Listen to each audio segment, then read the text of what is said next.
Everyone, আমার বেশ কিছু কাছের মানুষরা আমাকে দেখা হলে জিজ্ঞেস করে যে বাচ্চা নিয়ে একা সংসারে আমি কি করে সামলাই।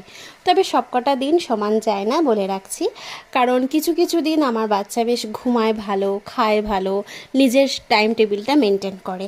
আবার কিছু কিছু দিন অন্যান্য বাচ্চাদের মতো যেমন একটু কম ঘুমায়, একটু বেশি ঘ্যান ঘ্যান করে, একটু বেশি কোলে থাকতে ভালোবাসে।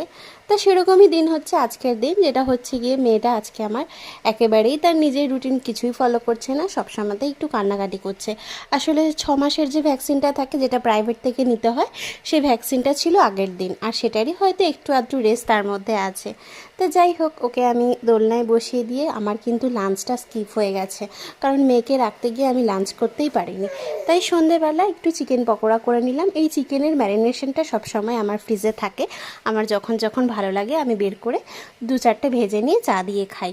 ঠিক সেরকমভাবেই যেহেতু আমার লাঞ্চটা স্কিপ হয়ে গেছে, তাই একটা ভারী টিফিন করে নিলাম। ব্যাস, মেয়ে নিয়ে এভাবেই দিনকাল চলছে। তোমরা কেমন আছো জানি।